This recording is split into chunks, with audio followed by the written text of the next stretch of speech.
Eu quero que você abra comigo a sua Bíblia na carta aos Hebreus.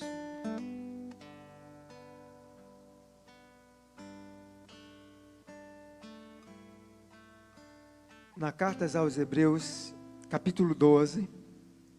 Nós vamos ler os últimos versículos de 28 e 29. Hebreus 12, 28 e 29. Diz assim a palavra de Deus: por isso sejamos agradecidos, pois já recebemos um reino que não pode ser abalado. Sejamos agradecidos e adoremos a Deus de um modo que o agrade, com respeito e com temor. Porque na verdade, nosso Deus é um fogo consumidor. Aleluia. Diga comigo, nosso Deus é um fogo consumidor. Dá um aplauso forte a Ele. Aleluia. Senhor Deus, Pai, vem agora de uma forma muito poderosa falar aos nossos corações. Nós recebemos a Tua palavra. Nós estamos sentindo aqui a Tua presença. E o Teu fogo, Deus, o Teu fogo nos alcançará. As nossas vidas, vai trazer algo novo neste lugar. É o que nós sentimos, é o que nós necessitamos, é o que nós te pedimos, no nome de Jesus. Amém, amém, amém e amém. Aleluia. Glória a Deus. Aleluia. Um dos primeiros elementos da natureza que o homem conheceu foi o fogo. Deixa eu só voltar aqui um pouquinho para dar o tema da nossa mensagem de hoje. Nosso Deus é um fogo consumidor. Diga comigo assim: nosso Deus é um fogo consumidor. Aleluia. Então, um dos primeiros elementos que o homem descobriu, o fogo, ele percebeu que esse fogo tinha um poder de destruir. Um poder de destruição que era quase que incontrolável. Então o homem começou a entender que quem dominasse o fogo teria um poder de destruição muito grande. Então dominar o fogo significava ter poder. Então quando começou a se ter muitas guerras, os exércitos mais poderosos eram aqueles que tinham o domínio do fogo. E quando eles aprendiam essa técnica de dominar o fogo, eles conseguiam vencer batalhas. E isso fazia com que outros exércitos, outras nações se rendessem diante deles. O fogo deu a eles a capacidade, por exemplo, de forjar armas, fazer espadas, lanças e outros armamentos, e o próprio fogo ser usado como arma. E daí foi evoluindo até se tornar algo mais poderoso. Mas, a princípio, a grande arma, o grande poder do homem era o domínio do fogo. E eles começam então a usar o fogo nas suas batalhas, né? Começaram a usar o fogo para derrotar os inimigos. Mas aí, a palavra de Deus, ela vai trazer algo que é assustador. Quando nós lemos isso, se nós pensarmos isso na cabeça dos homens que viveram no tempo de Moisés, então vamos entender a grandeza disso, dessas palavras, que estão sendo repetidas agora aqui na carta aos Hebreus, porque essas mesmas palavras foram ditas lá em Deuteronômio, e foi dita lá em Êxodo. Então, a palavra de Deus vai dizer que Deus, ele não só tem o domínio do fogo, ela vai dizer que ele é o próprio fogo. Deus é fogo. Então ele não só tinha o domínio do fogo, ele era o próprio fogo. E isso é algo assustador e ao mesmo tempo algo muito poderoso. Então Moisés olha para aquele povo e diz assim: olha, nós temos um Deus que ele é o poder. Ele é o próprio fogo. É como se eu dissesse hoje, Deus é a bomba atômica. Sabe, Ele é a bomba atômica. As grandes nações do mundo hoje, elas têm o seu poder fundamentados na bomba atômica. Então, se uma nação ela tem bomba atômica, ela é temida. E ela tem domínio e ela tem controle sobre outras nações. Porque ela tem um poder de fogo muito grande, então ninguém mexe com ela. Porque se ela soltar uma bomba atômica, ela pode destruir a metade do mundo, destruir uma nação inteira. Então, era como se Moisés dissesse, Deus é uma bomba atômica. Ele não controla a bomba atômica, Ele é a bomba atômica. Deus é fogo, aleluia. Deus é poder, Deus é fogo consumidor. Mas o que é então ser esse fogo consumidor? O que é ser? Por que essa declaração? Nas versões atualizadas vai dizer assim, Deus é fogo destruidor, né? É um fogo que tem poder de chegar e sair mudando tudo, transformando tudo, sabe, devorando tudo, até a água que é jogada, Ele é poderoso para consumir aquela água, porque Ele é um fogo consumidor, é um fogo poderoso, que ninguém ou nada tem controle sobre ele. Então, primeiro, o autor dos Hebreus começa nos dizendo que ele é um reino inabalável. Então, o que é o fogo consumidor? Quando nós olhamos isso em relação a Deus, começamos a compreender que ele é um reino inabalável. Diga assim, Deus é um reino inabalável. Um Deus forte. Deuteronômio 4:24, Moisés diz, veja que seu Deus se manifesta no meio do fogo, não tem forma nem aparência, Ele é o que é. Por que Moisés faz questão de dizer isso? Deus é a representação de um reino, Deus é o próprio reino, Deus é o próprio fogo, mas Deus não tem uma aparência. Porque Moisés começa a dizer àquele povo, você viu que os outros deuses, eles têm uma forma de animal, eles têm uma forma humana, eles têm o formato da lua, do sol, mas nosso Deus, Ele vai além disso. Ele não tem forma, Ele não tem aparência, o reino dEle é inabalável. Então Deus é um fogo consumidor, porque o reino dEle não pode ser abalado. Nada pode mudar, nada pode atingir, nada pode tocar nesse reino. O que chega perto dele, e se não é dele, ele devora. Ele devora como fogo. Vocês estão entendendo isso? Então, o que não é do reino, não pode estar no reino. O que não é do fogo, não pode estar no fogo. O que não resiste ao fogo, não pode estar no fogo. Por isso Deus faz dos seus ungidos, aleluia, porque, aleluia, porque só uma labareda de fogo pode permanecer no fogo. Então Hebreus diz, nós temos que nos alegrarmos disso, e devemos nos regozijarmos disso, porque ele começa no verso anterior dizendo, tudo que é abalável será abalado, mas devemos nos alegrar, porque fazemos parte de um reino que não pode ser abalado, e ele vai concluir dizendo, e o nosso Deus é fogo consumidor, aleluia. Isaías 33, 13 e 14, nos diz, quem de nós podemos conviver com a chama eterna? Quem pode conviver com a chama eterna? O profeta pergunta isso. Quem pode conviver com a chama eterna? Só aqueles que fazem parte do reino. Só aqueles que fazem parte do fogo de Deus. Esses que foram transformados como chamas vivas, como brasa viva. Só esses podem fazer parte desse reino, dessa chama eterna que é o nosso Deus.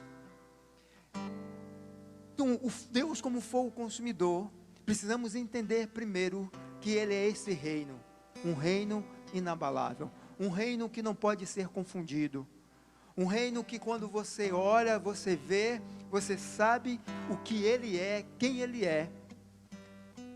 Se você olhar para um fogo, você vai dizer, é fogo. Não tem como confundir. Não tem como achar, você pode até questionar a fumaça, né? De onde ela veio, a origem dela, se é do fogo ou se não é do fogo, ou se é só uma reação química, se é um ácido que foi lançado sobre uma superfície e fez fumaça. Mas o fogo não. O fogo, quando você olha para ele, você diz, é fogo. Então nós fazemos parte de um reino que não pode ser abalado, que não pode ser confundido, que não pode ser enganado, que não pode ter outra aparência. É o reino de Deus. Aleluia. Aleluia.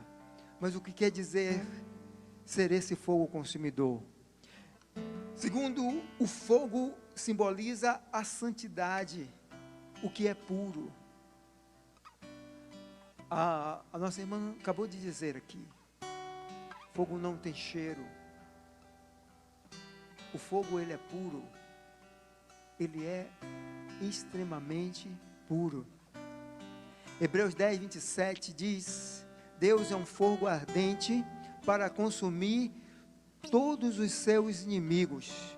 O pecado não pode resistir diante do fogo. Então, quando a gente fala em Deus como fogo consumidor, estamos falando em santidade, de um Deus que não suporta pecado. Quando o pecado chega diante dele, é queimado, é destruído.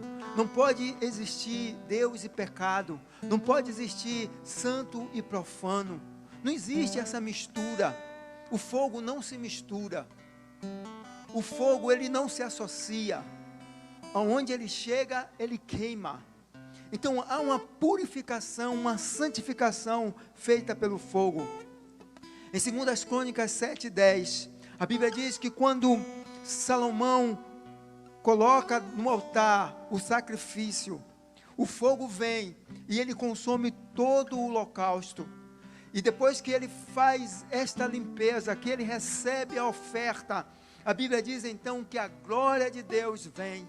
A glória de Deus vem sobre aquele lugar, porque manifestou fogo, e o fogo vai trazer a santificação.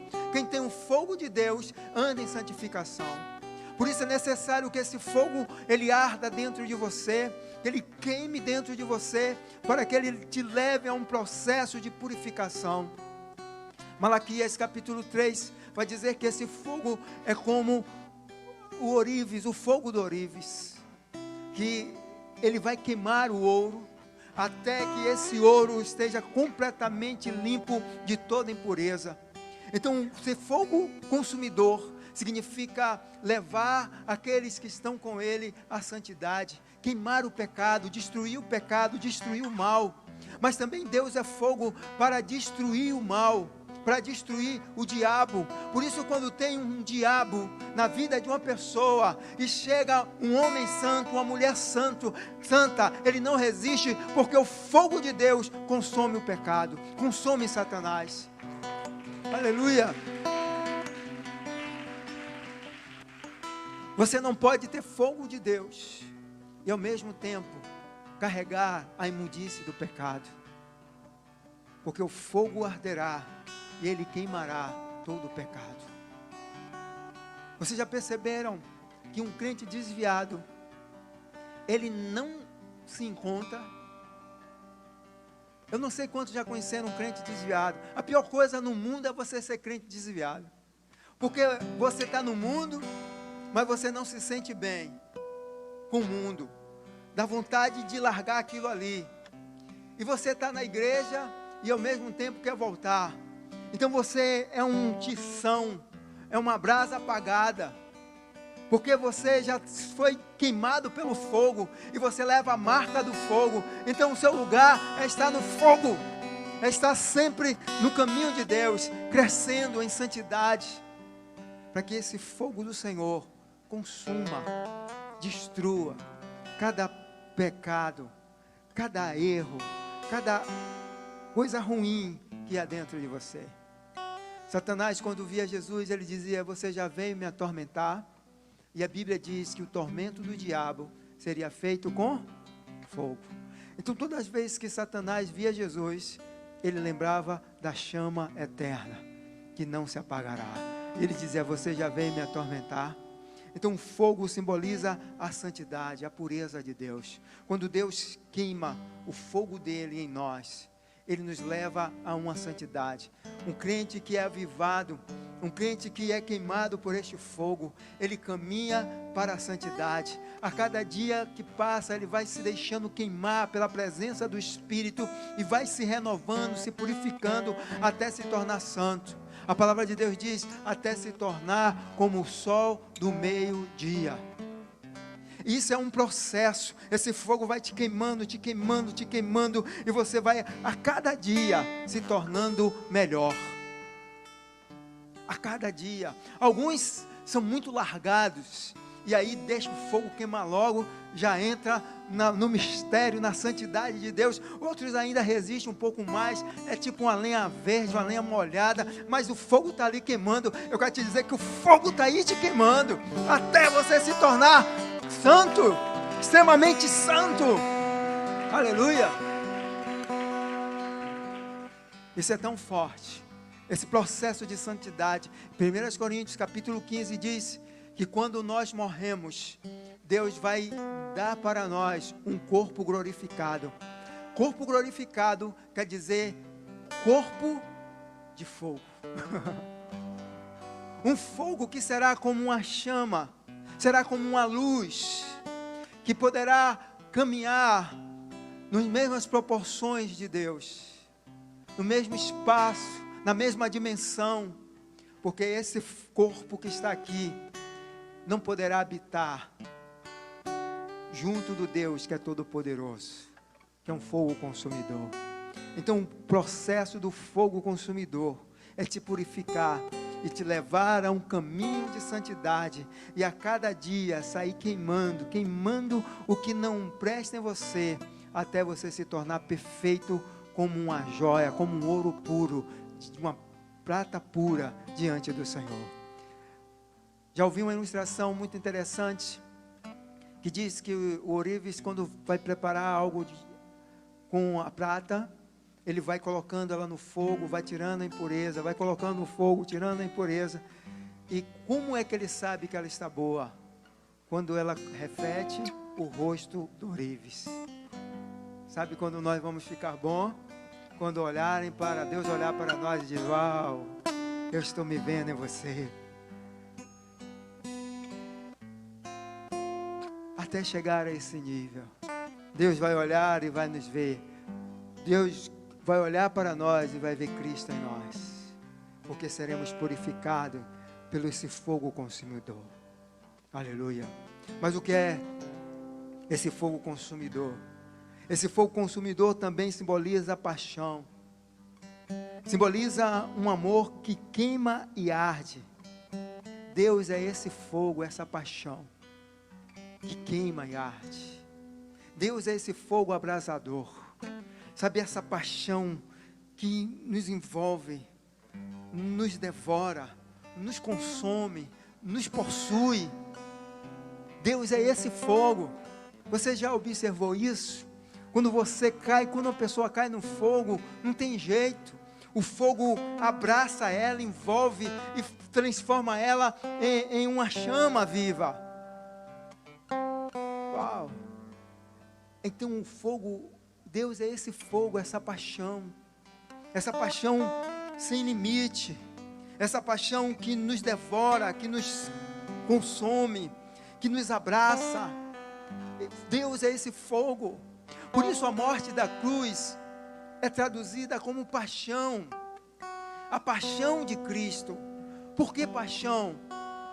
Porque na sua raciocínio normal e no seu amor normal, uma pessoa, por mais que ela amasse outra, ela não iria para a cruz como Jesus foi. Ela não morreria como ele morreu. por pessoas que o desprezavam, por pessoas que não o amavam. Ele diz, é muito fácil dar a vida por alguém que nos ama, mas Ele dá vida por nós, quando nós éramos ainda pecadores. É esse fogo, é essa paixão que nos devora. Então, quando você cai dentro desse amor, quando você mergulha nesse amor, você é tomado de tal forma que nada, nem ninguém te tira disso. Nada pode te arrancar disso. Ele disse, aqueles que estão em mim, aqueles que se lançam em mim, aqueles que caem na minha mão, aqueles que são envolvidos por essa paixão, de modo nenhum serão lançados fora. Eu vou tentar ilustrar isso de uma forma muito pequena, mas eu acho que vai dar para a gente entender. Quando roubaram o meu carro, eu tive que ir na delegacia, encontraram, e eu tive que ir na delegacia para registrar a queixa, e depois eu tive que ir lá para fazer o reconhecimento do veículo. E nesse período, as delegacias estavam cheias, porque estava tendo greve da polícia. Então muitos carros tinham sido roubados, estava uma confusão terrível na cidade, filas. Eu tive que esperar mais de 50 pessoas serem atendidas que estavam na minha frente. Então eu cheguei lá pela manhã e saí no final da tarde. E a gente estava lá nessa agonia, nesse conflito, né, esperando a nossa vez, com medo de sair para não perder o lugar na fila. É terrível isso. E quando nós estávamos lá, eu me lembro que, então eu estava entrando de 5 em 5, então eu entrei mais 5 e nós sentávamos em uma antessala para depois dar o nosso depoimento lá. E quando estava lá, chega uma senhora, e essa senhora, ela saiu invadindo a fila e passou na frente de todo mundo. E aí todo mundo na delegacia parou, porque a forma como ela entrou, ela não respeitou nada, não respeitou segurança, nem ninguém da porta. Ela foi entrando, e ela parou em frente ao balcão, e chamou o policial e disse, meu filho está aqui? E o policial disse, quem é seu filho? Eu não sei quem é seu filho.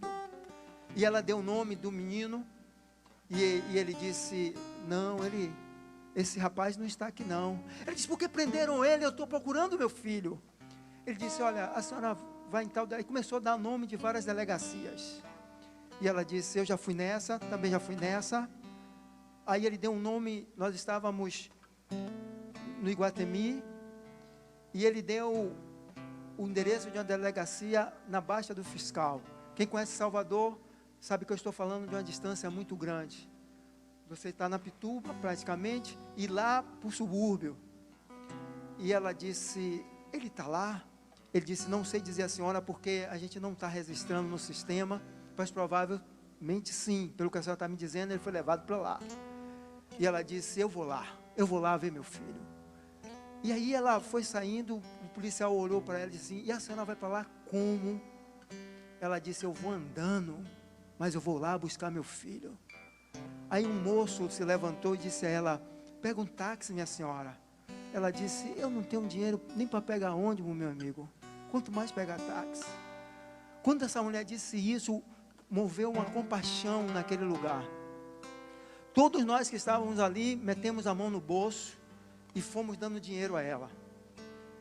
Demos dinheiro. Um outro rapaz que estava lá fora com a quentinha, entrou e deu uma comida a ela, disse, come, minha senhora. E ela comeu e saiu apressadamente para atrás do filho. O que eu quero dizer isso? Eu quero falar desse amor, dessa paixão que tinha no coração dessa mãe, que está com o filho na cadeia, preso, porque estava participando de um assalto, mas ela já havia rodado mais de 3 cadeias, e agora ela estava disposta a andar mais de 20 quilômetros, mas ela disse, eu vou lá tirar meu filho. Isso é amor, essa paixão, esse fogo desse amor que arde dentro do peito daquela mãe. É desse amor que Deus está falando. desse amor que não tem preço, que não tem distância, que não mede circunstância e que muitas vezes não quer nem aferir quem você é, mas quer aferir o quanto você precisa. Aquela mãe não estava medindo o quanto aquele filho era errado, ela estava medindo o quanto ele precisava dela. E essa é a grande diferença da paixão de Deus. Ele não mede o quanto nós somos errados, Ele mede o quanto nós precisamos dEle. Aleluia! Então, quando a Bíblia diz Deus é esse fogo consumidor, é essa paixão que nos traz, nos arranca do pecado, sabe, é aquele Deus que deixa as 99, deixa lá, e Ele vai buscar, anda pelos vales, pelos montes, até encontrá-la e colocar no ombro e dizer, volta para casa. Esse amor, essa paixão, o fogo consumidor de Deus, se fez Ele entregar por nós, se fazer carne, morrer em uma cruz, para que pudesse nos alcançar. Uma paixão que não tem explicação, não tem teologia que explique, não tem homem na terra que explique, não tem nada no mundo que explique esse amor. E a única coisa que você tem que fazer é aceitar ser amado desse jeito, aceitar ser envolvido desse jeito. Por isso, quando o apóstolo Paulo descobre esse amor, ele diz assim, ainda que eu desse a minha vida, tudo que eu tenho, não pagaria esse amor. E aí ele vai dizer, esse amor me constrange. Esse amor me constrange. Quando você olha para isso, um dia eu estava, um dia de tarde, eu estava olhando para os céus, e comecei a orar, e o Espírito foi me levando até a presença de Deus. E na presença de Deus eu comecei a contemplar o amor dEle. E quando eu comparei o amor dEle com o que eu sou, eu comecei a chorar. E eu vim entender a grandeza dessa palavra quando o apóstolo diz, o amor me constrange. Esse amor que olha para nós, não pelo que nós somos, mas pelo o quanto nós necessitamos. Ele diz, vem meu filho, vem meu filho. Por isso nós temos que amá-lo na mesma intensidade, com a mesma paixão, com a mesma paixão. Sabe, o amor a Deus é o amor louco. O amor de Deus a Deus é o amor da cruz, é loucura. O crente que ama a Deus de verdade, ele é louco para o mundo, porque o seu amor é igual a esse aqui, é esse fogo que arde dentro dele, é essa paixão que arde dentro dele, e ele não entende. Um dia eu vi um empresário se queixando, dizendo assim, esses crentes, se a gente chamar para fazer hora extra, não vem, mas para a igreja eles vão. Os crentes a gente chama para trabalhar domingo, não quer vir, porque deixa de ganhar dinheiro para ir para a igreja, porque ele não entende o fogo, não entende a paixão que há em nós, que queima em nós. O fogo consumidor é esse fogo, é essa paixão que nos envolve, que nos toma, que nos leva ao lugar secreto de Deus. Aleluia. Nosso Deus é fogo consumidor, porque o seu fogo arde, uma paixão que nada explica. A única maneira de você entender esse amor é você viver ele, viver com toda a intensidade. Aleluia. Entrar em Deus é ter queimado todos os seus pecados. Por isso você não precisa, vou me purificar para ser crente. Você entra em Deus e o fogo dele queima tudo que você era, todos os seus pecados.